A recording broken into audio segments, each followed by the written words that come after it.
our state government that masks were a bad idea for kids, right? And so what happened was we had basically laws that were issued by the Department of Health and by the Surgeon General and by executive order saying schools couldn't do these masks. And then what happened? 11 counties ignored the law. They just ignored it. And what they were doing was they were betting on parents wouldn't have the resources to fight it. Yeah. And so then the Board of Education stepped up and sanctioned the 11 counties, and 3 dropped out, but 8 said, we don't care, we're still masking. And so I had to organize a statewide effort. I filed an archaic form called a writ of mandamus. It's where you ask the court to order a public official to follow the law, right? And it's like the last line of defense. And it works. It works because if you defy a court order, you can go to jail. So they don't mess around with that. And then I taught other attorneys, down the state how to file them in their counties, and we went after the 8 counties, and we won in Duval and Alachua while the others were still pending, and then they all threw in the towel. And my guys in Alachua and Duval, you know what I'm talking about, right? You remember that. Yeah. So, if I was to charge my normal rates, and I pay paralegals, and we pay for subscriptions to law libraries, and our bar fees, and malpractice insurance, and rent, and the copier fees, and all that stuff, right?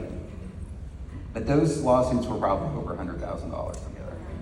If I had charged, which we did not, but if we had, that's what you have to do. If I'm going to grow, right. I can't grow by doing pro bono work all the time. Now, we have been super creative, and we managed to take, every good case that came along. We'll find a way to do it, don't worry. But we can't duplicate me that way. We have to have ways for conservative attorneys to get paid if they take on government. As you said, Aaron, that is one of the most difficult types of cases. You know why? Because government fights you back with your money. Right. Yes. And if they harm your child, they have sovereign immunity. So there's a cap on what that exposure is. There's not personal responsibility, and so it's always somebody else's money that they're playing with, not theirs, not their exposure. And so that's why they look at you and they say, we really don't care. Because we know that it's difficult to get attorneys to take cases where there is sovereign immunity because the fee is reduced.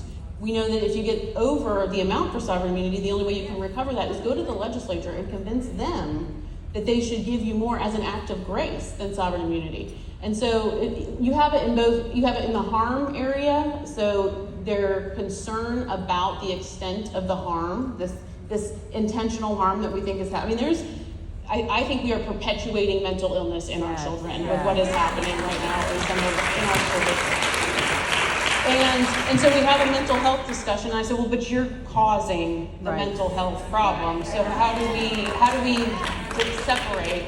And so if you're doing that, how do we ever hold them accountable if they always have immunity, if you can't find an attorney? And we do not have a bank, and I think everybody would acknowledge that who went through COVID. There is not a bank of conservative constitutional lawyers.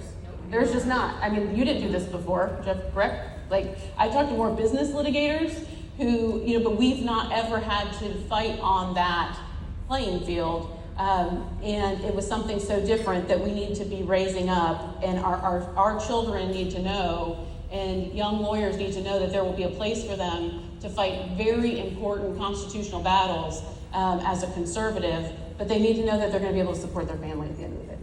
Yeah. That's a wonderful answer, and it's so incredibly important. What I will say about the 8 districts, 11 districts who decided to thumb their nose at the governor and break the law is that our moms kept a list, and they checked it twice, and not one of those school board members, Republicans and Democrats in that list, got an endorsement from Moms for Liberty or the governor of Florida. So.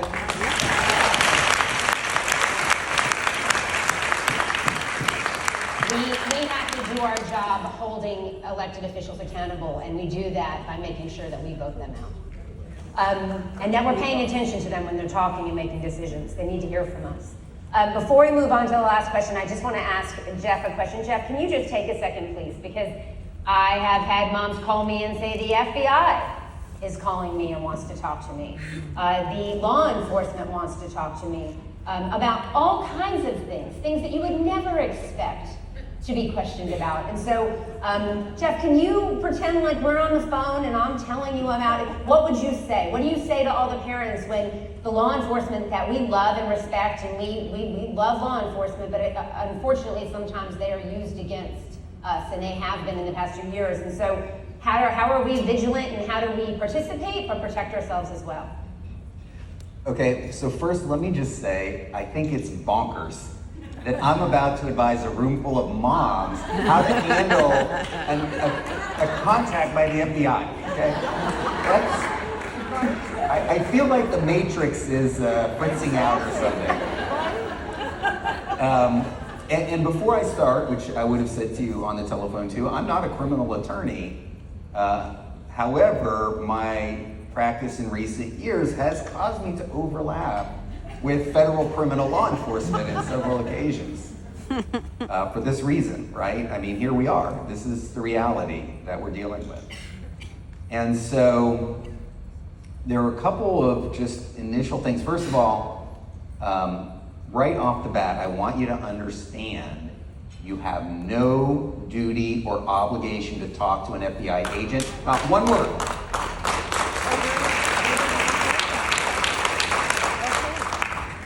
They know you don't know that.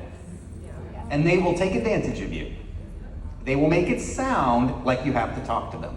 You don't have to talk to them.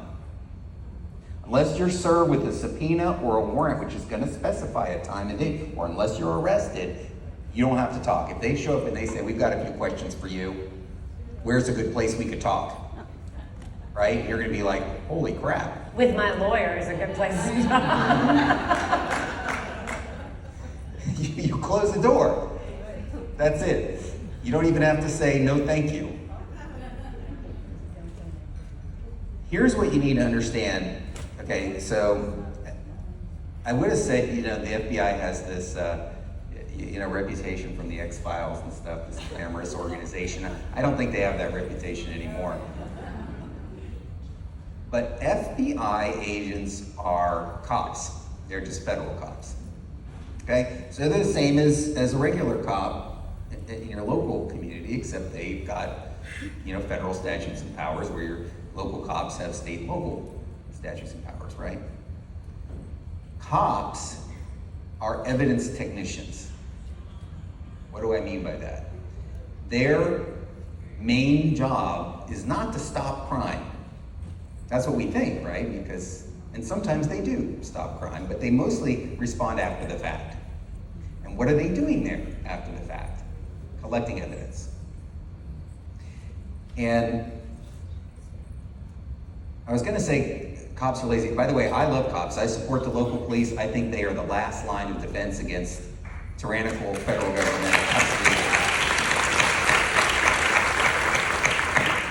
So I was going to say cops are lazy, but let me say people are lazy, right? Including law enforcement personnel, including FBI agents, and the easiest way for them to prove their case is through getting you to admit something. That's why all those cop shows always wind up with the person confessing. Because the other way takes too long, and it takes years to prove the case, right? And if you can get them to confess, boom, you're in court, now they're sentenced, and whatever. So anybody remember The Closer? Right? That's what that show was all about. She always got them to confess, right? That's what they want. They want you to say something that they can use. And here's the thing. Lying to an FBI agent is a felony. So if they say, what did you have for lunch 3 Tuesdays ago? You said, a ham sandwich. And it wasn't a ham sandwich, it was a chicken sandwich. They can prosecute you for that. So why would you talk to them? Yeah. It doesn't help you, right? We all have this naive belief that we can talk them into not following up. You know, we could just explain it, right? We just explain what happened and they can see, I'm not a terrorist. I'm just a mom, and all I did was yell at a school board member, okay? If I just explain that to them, then you know, this thing will, no, that's not good thinking, okay? So by understanding that, by understanding what they're doing there, they're just there to collect evidence against you. They're not the deciders. They're not the ones that decide whether you get prosecuted or not. There's some bureaucrat up in the DOJ at the U.S. Attorney's Office who's gonna make that, and listen, what we're dealing with here, this unprecedented, whatever they're calling it, investigation, whatever, into us, for, you know, domestic terrorism or whatever, is, it's never been done before. And so we don't really know what they're up to. We don't know what they're looking for, and we don't know what they're trying to collect. And our job is not to make it easy for them. And I'm not saying, you know, if you have a legal obligation for some clear reason to cooperate with law enforcement, of course, don't break the law, but do that under the advice of your attorney. And so if anybody in this room gets an FBI contact, you should, number one, refuse to talk to them, and number two, immediately, you know, call National and report it, and then we'll help you get resources. I had and again, I'm not a criminal law guy, but I was in a deposition, and this is just a couple months ago, and two guys in suits walk through the door and sit down at the end of my conference table in my office. And I'm like, who are you? And one said, I'm U.S. Attorney David so-and-so, and this is FBI agent so-and-so. I said, well, it's nice to see you boys, but what are you doing here? And they said, well, we just want to listen in on the deposition because it's a public proceeding, and you know, we're entitled to sit in just like the regular public. And I said, no. I said, I'm not a specialist or anything, but my client has a right not to incriminate himself in any crime. And if you're here, you're law enforcement personnel, you're following up on some kind of crime, and if you're not telling me what it is, and that my client isn't the suspect potentially, then I'm not gonna let him talk. And so we got into a half an hour back and forth, which wound up with them walking out.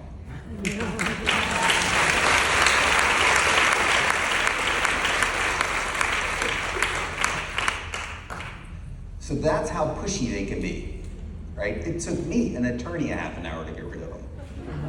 So just be strong, be courageous, be war moms, right? And you tell those FBI agents you're not talking to them without a lawyer. Thank you for that, Jeff. I really appreciate it.